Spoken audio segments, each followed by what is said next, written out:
자, 114페이지에 균형 가격 결정 보겠습니다.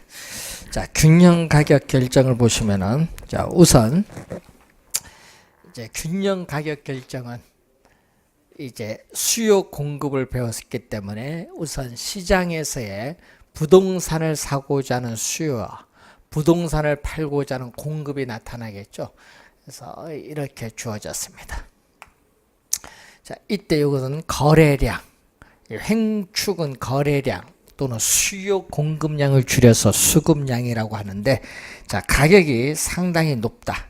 가격이 상당히 높은 P1, 우리가 P1 가격 수준에서는 가격이 상당히 높죠. 그렇기 때문에 소비자들은 비싸니까, 비싸면은 소비를 적게 해요. 이렇게 적은 양을 소비하고, 가격이 비싸면 생산자는 수익성이 높기 때문에 공급을 이렇게 많이 합니다.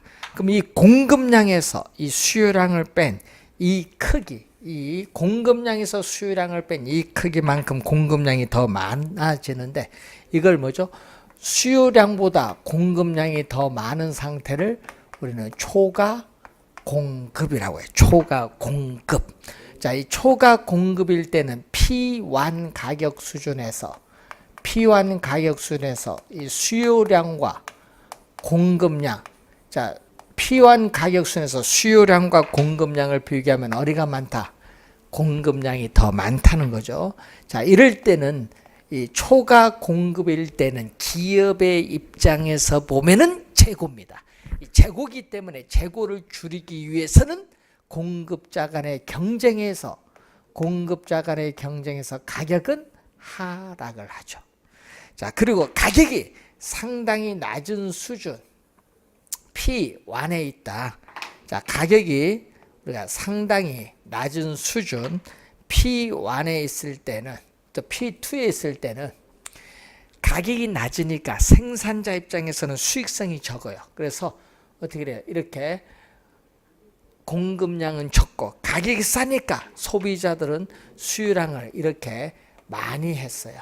그럼 수요량이 공급량보다 훨씬 이 많은 이 상태를 우리는 전문용어로 뭐라고 하냐? 초과 수요라고 한다. 초과 수요. 초과 수요라고 하는데, 이 초과 수요일 때는 수요량과 공급량을 비교하죠. P2 가격 수준에서 수요량과 공급량을 비교하면 어디가 더 많다? 수요량이 더 많다는 거죠.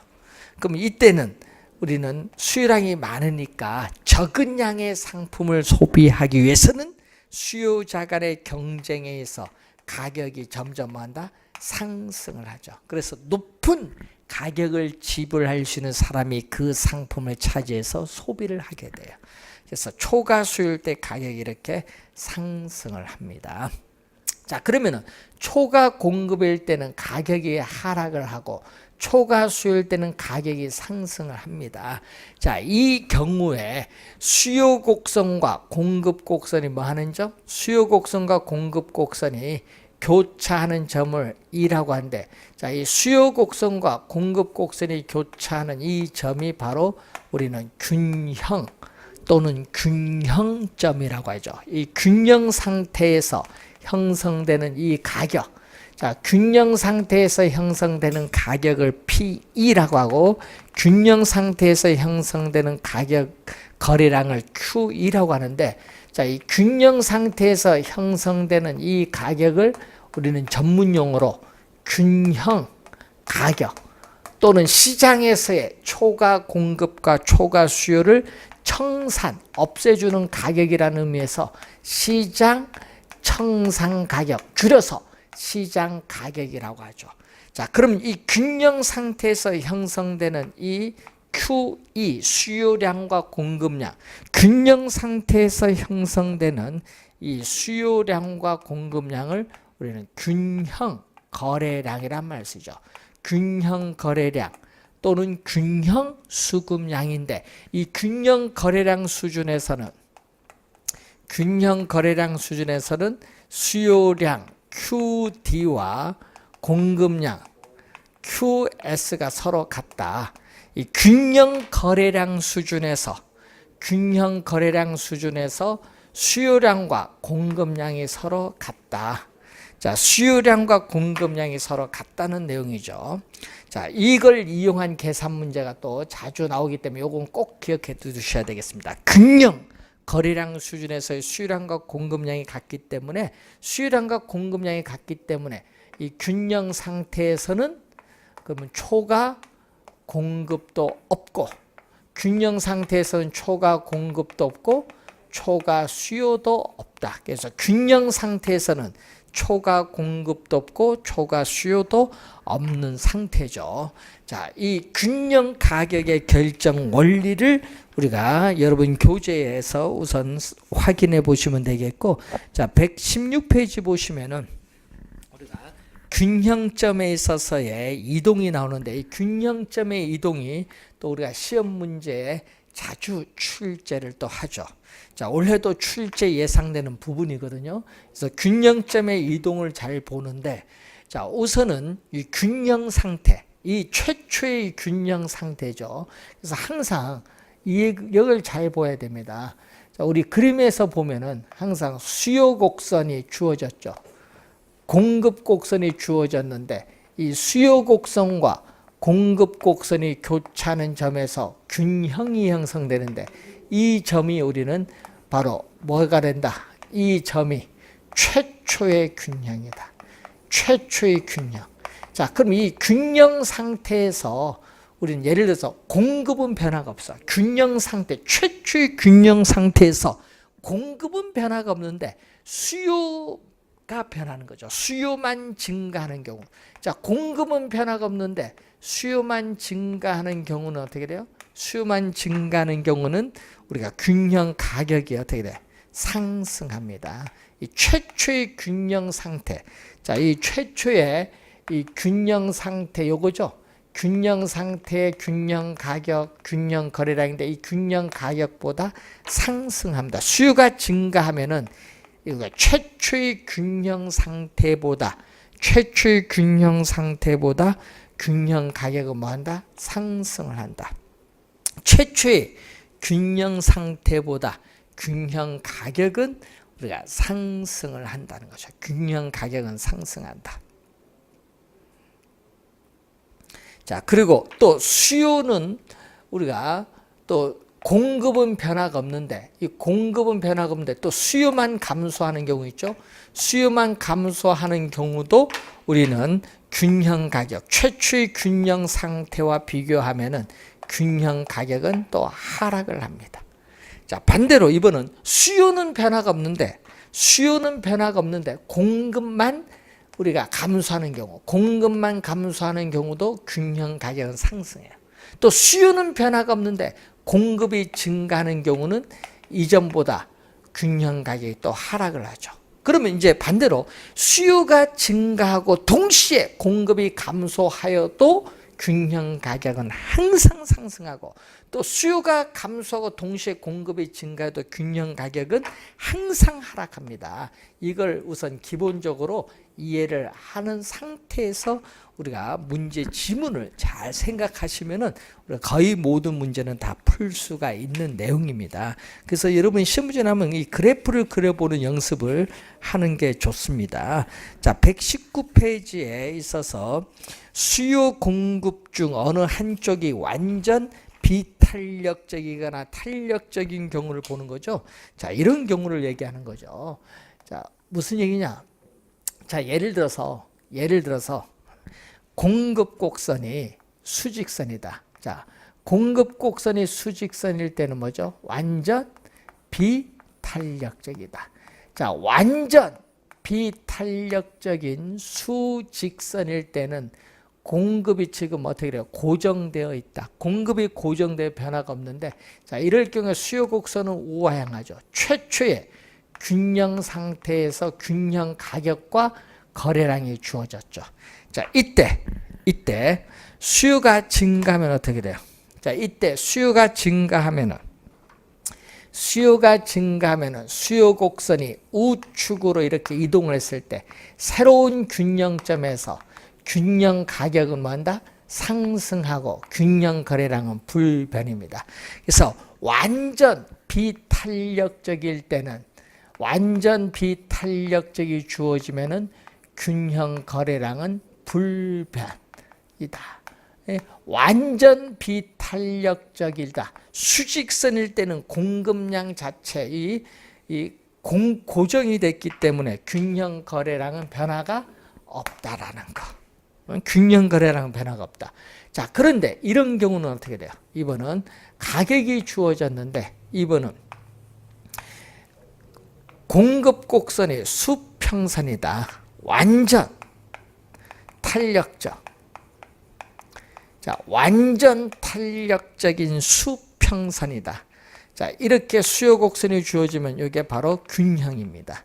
자, 이런 경우에 또 수요가 증가하면은 수요 곡선 자체가 우측으로 이동하는데, 새로운 균형점에서 균형 거래량은 증가하는데 가격은 변화가 없어요.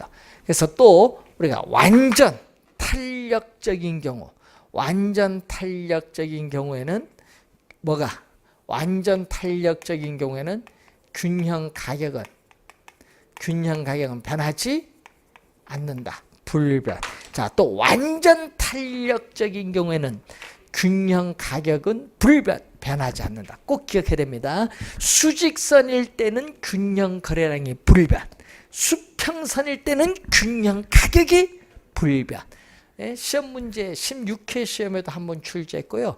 23회 시험에도 또 출제를 또 한 내용이죠. 자, 이런 질문 또 21회 시험에도 또 우선 출제를 했습니다. 시험에 잘 나오는 부분이 내용이 되어 있고, 120페이지에 거기 5번, 6번이 나오는데, 이 내용이 또 24회 시험에 정답 지문 물었죠. 26회 시험에 작년에 정답 지문 물었고요. 또 16회 시험에 나오고, 요 17회로 나오고, 이거 시험 문제에 또 자주 출제가 되거든요. 자, 그러면 시험 문제 자주 출제가 되는 건데, 자, 예를 들어서 이 얘기거든요. 거기 보면 이런 의미입니다. 자, 수요 곡선의 기울기가 급하면 뭐다? 수요 곡선의 기울기가 급하면 비탄력적. 수요 곡선의 기울기가 완만하면 뭐다? 탄력적. 자, 공급 곡선이 이렇게 주어졌어요. 자, 이렇게 주어진 상태에서 가격은 이게 최초의 균형이죠. 자, 최초의 균형 상태에서 자, 공급을 증가시켰다. 자, 여러분이 공급을 증가시켰다. 그러면 어떻게 돼요? 공급을 증가시키면은 이렇게 되겠죠. 그러면은 이때 뭐는 비탄력적인 가격이 이렇게 많이 하락을 해요. 그런데 비탄력적인 가격이 많이 하락하는데 탄력적은 가격이 적게 하락을 해. 이걸 또 25회 시험에 또 출제를 했었죠. 비탄력적일수록 가격이 많이 하락하고 탄력적일수록 가격은 적게 하락합니다. 그래서 항상 시험 지문에 꼭 기억을 해야 되겠죠. 그래서 비탄력적, 뭐 수요든 공급이든 관계없어. 하여튼 비탄력적일수록 가격의 변화폭은 뭐죠? 가격의 상승폭. 가격이 오르냐 내리냐, 가격의 상승폭 또는 가격의 하락폭, 가격의 변화폭은 뭐보다? 탄력적인 보다 더 보다 크다. 요거 상당히 중요한 지문입니다. 시험 문제에 정답 지문으로 많이 문제, 작년 시험에도 정답 지문 또 물었어요. 시험 문제의 단골입니다. 그래서 16회, 17회 시험에도 나왔고, 그리고 우리 24회 시험에도 나오고, 25회도 나오고, 27회도 나오고, 한 5번 출제를 했네요. 시험에 자주 우리가 출제되는 중요한 지문입니다. 잘 확인해 두셔야 될 부분이죠. 자, 그러면은 이런 경우가 있고, 또 이런 경우 있죠. 자, 그러면 수요 곡선의 기울기가 급하고, 수요 곡선의 기울기가 완만하고, 공급 곡선이 이렇게 주어진, 자, 이게 최초잖아요. 최초. 자, 여기서 이번은 뭐가 돼? 공급이 뭐 하는 경우? 이번은 공급이 뭐 하는 경우? 감소하는 경우. 이건 또 17회 시험에 출제를 했었잖아요. 그러면 비탄력적일수록 가격의 변화폭, 상승폭은 더 커요. 뭐보다? 이렇게 뭐보다? 탄력적인 것보다 더 크다. 이건 17회 시험에 출제를 했었고, 이건 25회 시험에 또 출제했었고.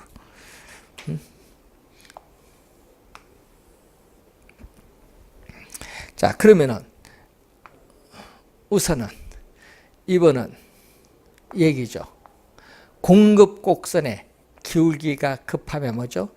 공급 곡선의 기울기가 급하면 비탄력적. 공급 곡선의 기울기가 완만하면 탄력적. 자, 수요 곡선은 이렇게 주어졌어요. 자, 이때 또 이 점이 뭐가 돼? 이 점이 최초의 균형이에요. 자, 이때 또 수요가 뭔다? 증가를 하면, 수요가 증가를 하게 되면은 비탄력적은 가격이 이렇게 많이 올랐어요. 그런데 탄력적은 가격이 약간 올랐어요. 그러니까 비탄력적에서 가격의 변화폭은 더 크죠. 이렇게. 자, 이런 경우가 또 있고. 자, 이번은 또 어떤 경우? 공급 곡선 주어지죠. 자, 이렇게 주어진 상태에서 또 최초의 균형이 이렇게 주어졌죠. 이번은 수요가 증가하는 것이 아니라 뭐 하는 경우? 수요가 감소하는 경우. 자, 수요가 감소하는 경우에 또 비탄력적인 가격이 많이 하락하고 탄력적인 가격이 뭐야? 적게 하락하죠. 자, 이 내용들이 시험에 뭐 단골로 출제하는 거예요. 그러니까 결론은 요거죠. 결론은 요거. 비탄력적일수록 탄력적인 것보다 가격의 변화폭은 더 크다. 이것만 잘 기억해 두시면은 되는 거죠. 시험에 최근에 많이 출제하고 있습니다. 잘 염두에 두시고, 자, 122페이지에 경기 변동이 이제 나오고 있죠. 자, 이 경기 변동과 관련해서 123페이지에 경기 변동에 있어서, 자, 부동산, 여러분 이런 변동을 무슨 변동이에요? 여러분 이런 변동이, 이렇게 가는 변동이 순환적 변동이에요. 예? 이렇게 되풀이돼서 반복되는 이 순환적 변동인데, 이 순환적 변동 이외에 부동산 경기에는 다른 형태의 경기 변동이 있는데, 그게 바로 위에 박스에 보니까 무슨 변동? 계절적 변동,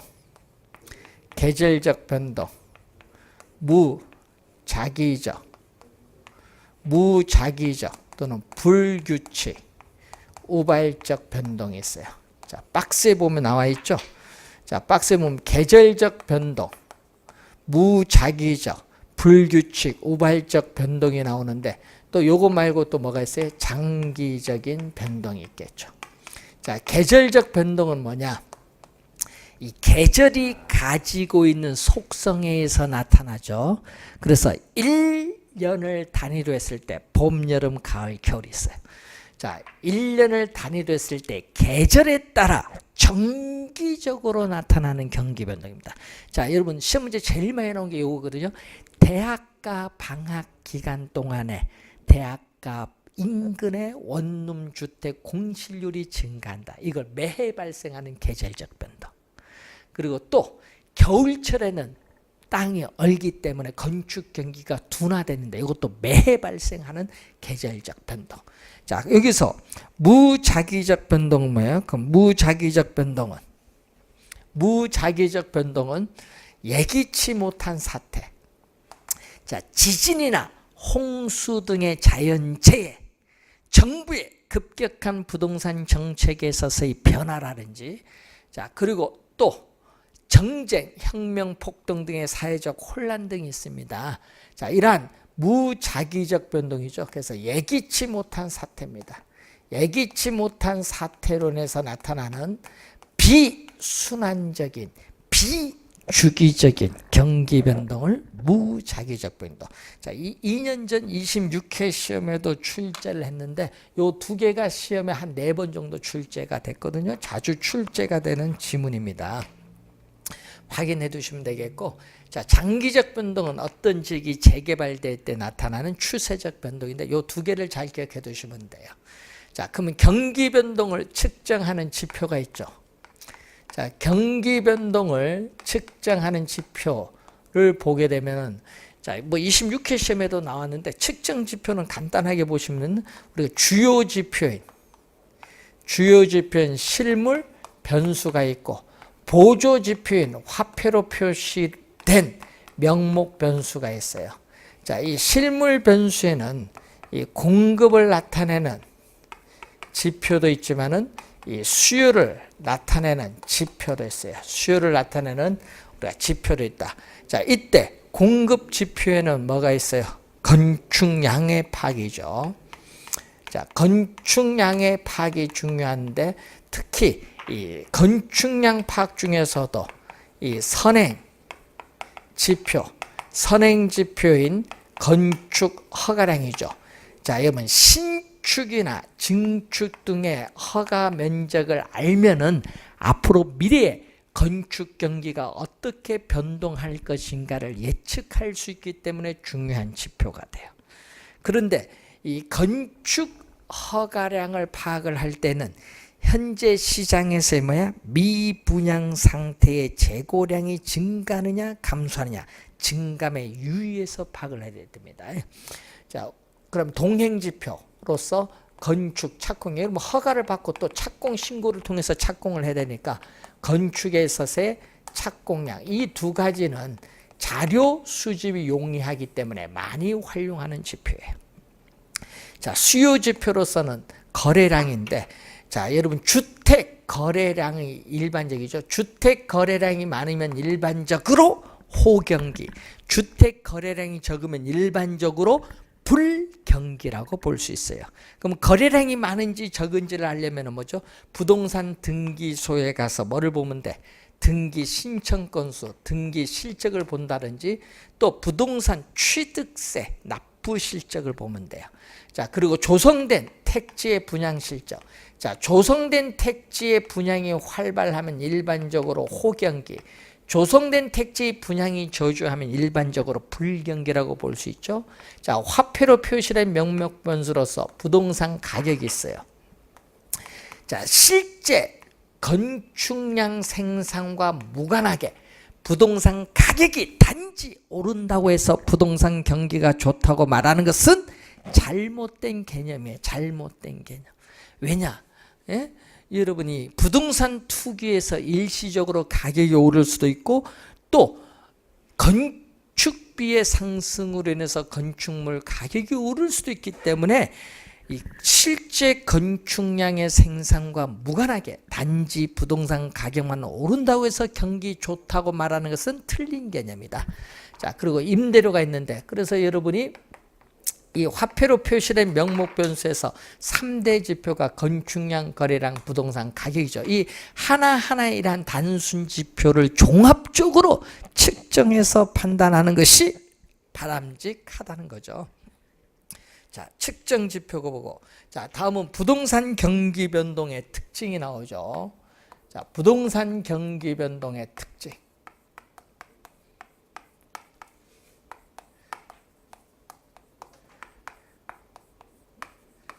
자, 부동산 경기 변동의 특징을 보면은 일반 경기 변동과의 차이점인데, 자, 부동산 경기 변동의 주기는 약 17년에서 18년, 일반 경기 변동의 주기는 약 8년에서 10년 정도 됩니다. 따라서 부동산 경기 변동의 주기는 일반 경기 변동의 주기에 비해서 약 몇 배? 2배 정도 길게 나타난다.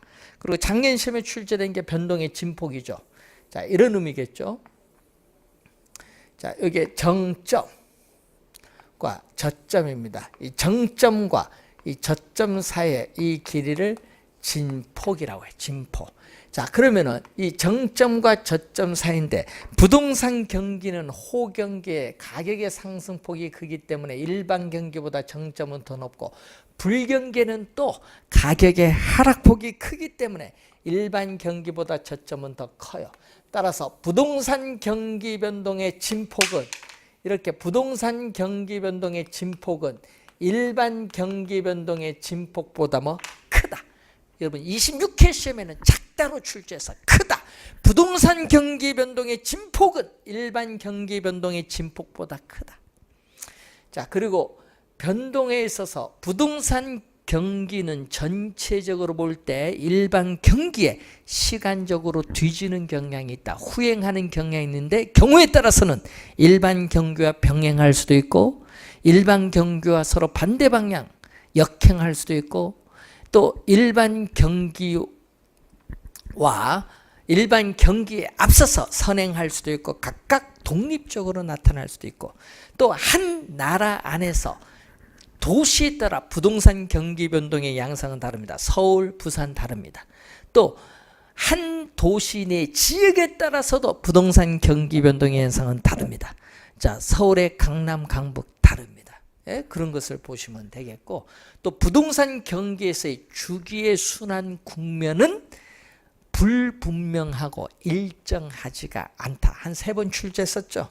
자, 그리고 타성기간이 나오는데 부동산 경기 변동은 타성기간. 자, 부동산 경기가 일반 경기 변동에 뒤지는 시간차가 바로 타성기간인데 타성기간이 부동산 경기 변동은 일반 경기 변동에 비해서 길다. 그래서 우리나라는 평균 2년 정도 부동산 경기가 일반 경기에 뒤에 나타납니다. 2년이죠. 우리나라 평균.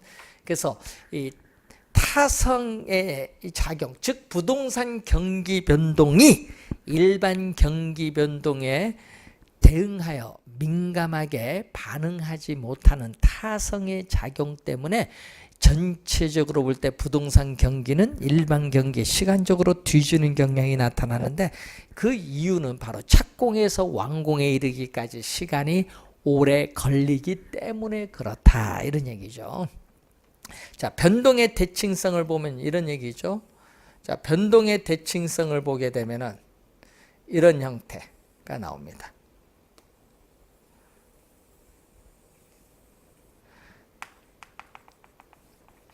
저점을 통해서 올라가는 이게 회복 시장인데 회복 시장의 국면은 느리게 진행되고 또 정점을 통해서 내려오는 후퇴 시장의 국면은 뭐다? 빠르게 진행이 돼요.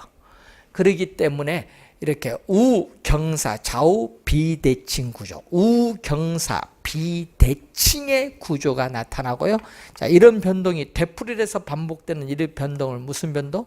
우리는 순환적인 경기 변동이다. 이 순환적 경기 변동은 몇 개의 국면? 우리가 4개. 순환적 경기 변동은 4개의 순환 국면이다. 자, 이 순환적 경기 변동은 4개의 순환 국면으로 이루어졌다.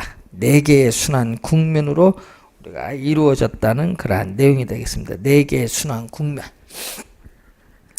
자, 그리고 이 부동산 이 경기 변동은 회복 시장에서 일반 경기에 호경기, 호황에 대응하는 상향 시장, 이 국면은 가격이 상승하는 경기의 확장, 팽창 국면이 되고 여기서 후퇴, 일반 경기의 불경기, 불황에 대응하는 하향 시장 국면, 여기서는 가격이 하락하는 무슨 국면?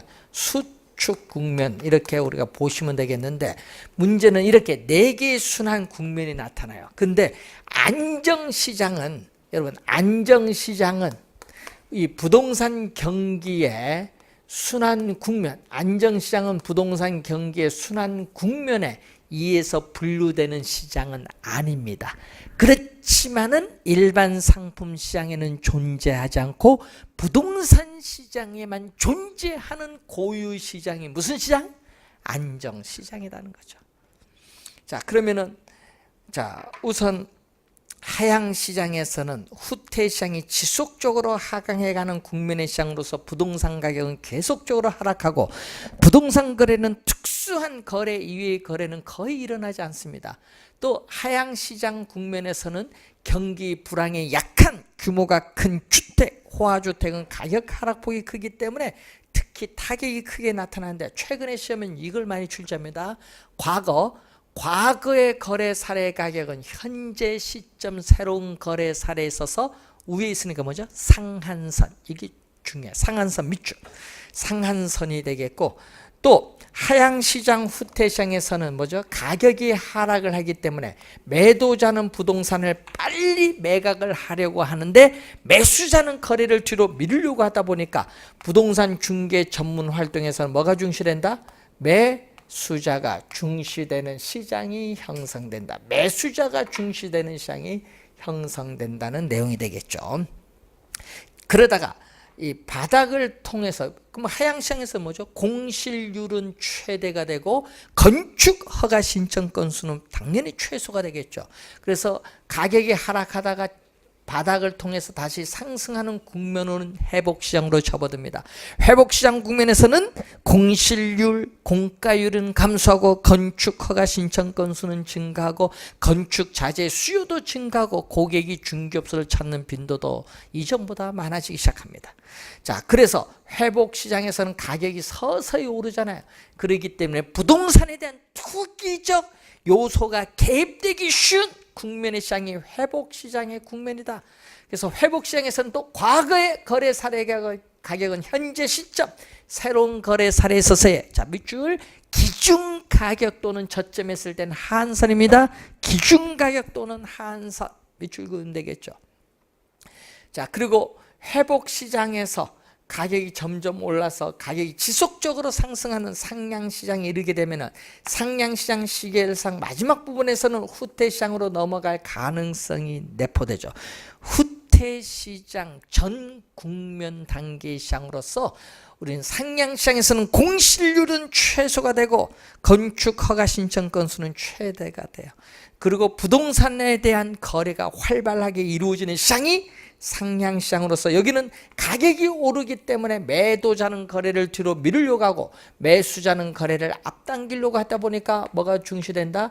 부동산 중개 전문업자 중에서 매도자가 중시되는 시장이 형성되고 또 상향시장에서 과거의 거래 사례 가격은 현재 시점 새로운 거래 사례에 있어서의 하한가 밑줄 하한가가 4번 출제되는데 2번 22회 3회 정답 지문 물었습니다. 상당히 중요한 지문이죠. 자, 그 내용 위주로 잘 정리하고 정점을 통해서 하향시장으로 내려오면 거래는 한산해지고 부동산 가격은 하락하고 공실률은 증가하고 건축허가 신청 건수는 감소합니다. 과거의 거래 사례 가격은 현재 새로운 거래 사례에 있어서 기준 가격 또는 정점에 있을 때는 상한선. 요걸 25회는 뭘로? 하한선으로 출제했었죠. 정답이었습니다. 그래서 최근에 그 내용들을 많이 출제를 하고 있기 때문에 주의해 두시고 안정시장은 이렇게 가죠.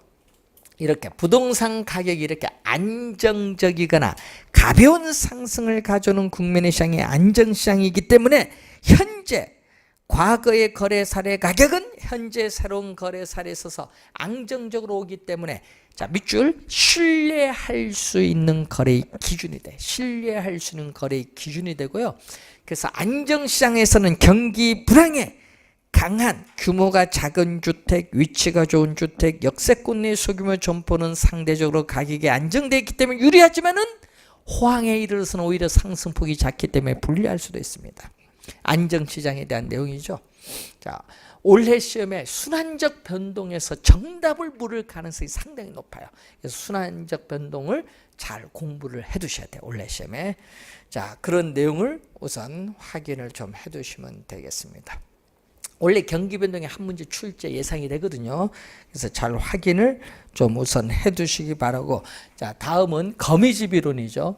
자, 에치켈에 있어서의 거미집 이론 또는 거미집 모형이 나오죠. 자, 에치켈은 모든 시장에 적용되는 것이 아니라 우리는 생산 기간에 오래 걸리는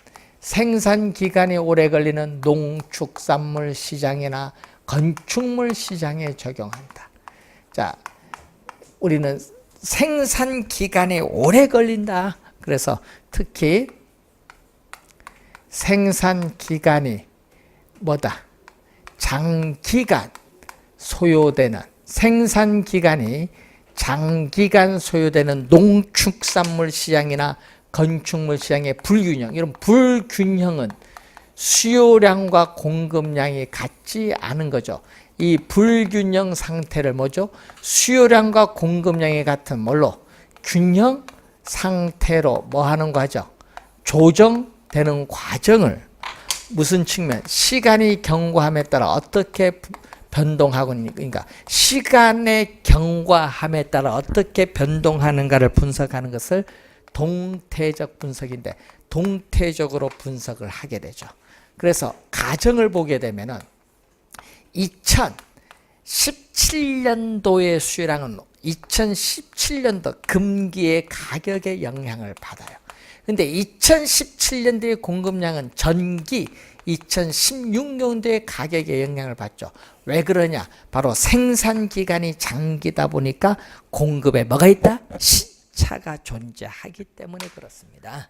자, 이 가정을 보는데 시험에 6번 출제됐는데 6번 다 출제된 게 뭐죠? 예? 6번 출제, 6번 다 출제된 게 바로 뭐죠? 수렴형이야. 그러면 6번 다 출제된 이유는 안정적인 균형이기 때문에. 안정적인 균형 조건. 안정적인 균형이 바로 수렴형 형태다. 자, 그래서 이 수렴형 형태를 보면 이런 형태. 가격. 우리가 주어졌을 때 수요 곡선이 이렇게 완만한 것은 탄력적. 공급 곡선의 기울기가 급하면 비탄력적이죠. 자, 이때 수요와 공급이 교차하는 점. 자, 수요 곡선과 공급 곡선이 교차하는 이 점이 바로 균형이죠.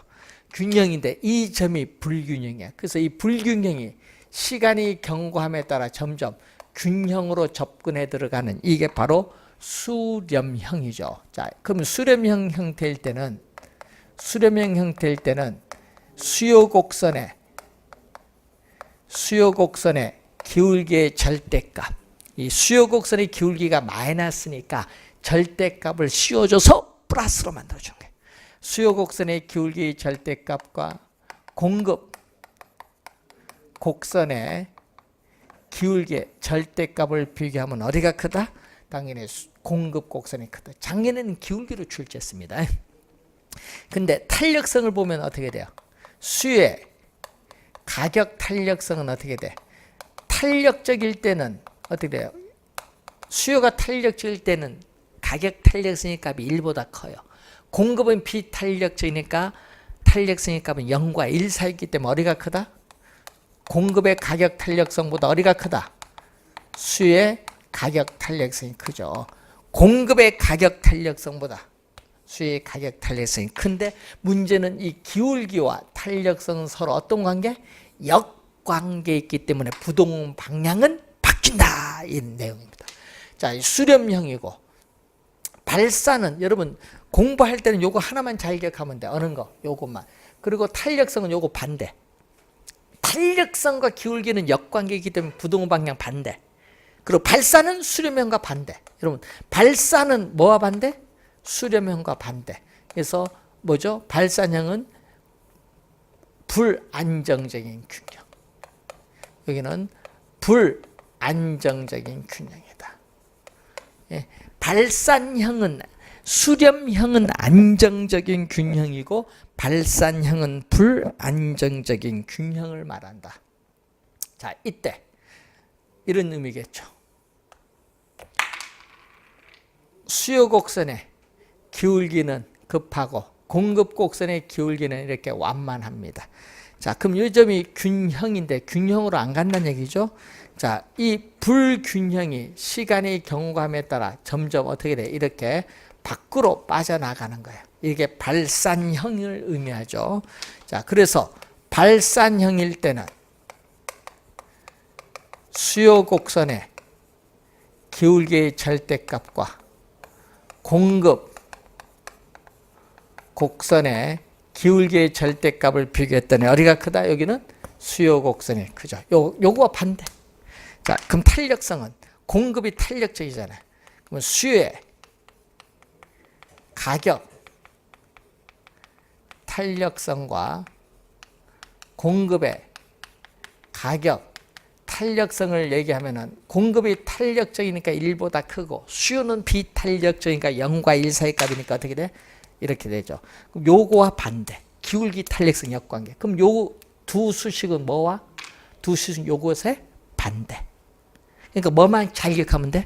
수렴력. 수렴력 요것만 기억하면 돼. 요것만 기억해서 요거는 부동방향 탄력성 반대. 수렴력 반대는 발산. 이렇게 생각하면 돼요. 그러면 암기할 때는 어떻게 암기하면 돼요? 암기할 때는 수렴형일 때는 어떻게 수요가 뭐일 때? 탄력적일 때. 수요가 탄력적일 때 무슨 형태? 수렴형, 수탄수. 여기는 뭐죠? 공급이 탄력적일 때는 어떻게? 공급이 탄력적일 때는 무슨 형태? 발산형, 공탄발. 그래서 암기할 때는요, 수탄수 공탄발 하면은 쉽게 암기가 돼요. 자, 또 하나가 뭐가 있어요? 순환형이 있죠. 작년에 이 세 개 기울기를 다 물었거든요. 작년 시험에. 순환형 요겁니다. 자, 수요곡선. 자, 수요곡선. 여러분, 가격은 종추이고 거래량은 횡추이거든요. 수요 공급 곡선이 이렇게 주어졌는데 이런 형태로 간다는 얘기죠. 자, 이런 형태. 이 점이 시간이 경과함에 따라 점점 이렇게 오는데 이렇게 계속 반복이 되는 거예요. 이렇게 계속 반복되는 형태가 무슨 형태? 수렴형. 이때는 수요 곡선의 기울기의 절대값, 수요 곡선의 기울기 절대값과 공급 곡선의 기울기 절대값이 서로 뭐 하다? 같다. 작년에 기울기 세 개를 다 출제했어. 그래서 여러분이 이 내용 거미집 이론 보는데 올해 시험에는요, 거미집은 작년 나왔기 때문에 올해는 경기변동 작년 안 냈거든요. 경기변동에서 올해 시험은 출제 가능성이 상당히 높다는 걸 염두에 두시고 난이도는 하루 출제합니다. 그래서 한번 확인을 해 두시기 바랍니다. 자, 이렇게 해서 부동산 경제론의 내용을 살펴봤습니다. 자, 다음은 부동산 시장론인데, 자, 이 부동산 시장이라는 것은 부동산에 대한 수요와 공급에서 가격이 결정되는 장소가 부동산 시장인데, 그러면 이 부동산 시장이 가지고 있는 특성, 일반 상품 시장과는 다른 토지 특성에 따른 부동산 시장의 특성과 기능이 어떤 내용으로 이루어졌는지는 이것은 잠시 쉬고 설명하도록 하겠습니다.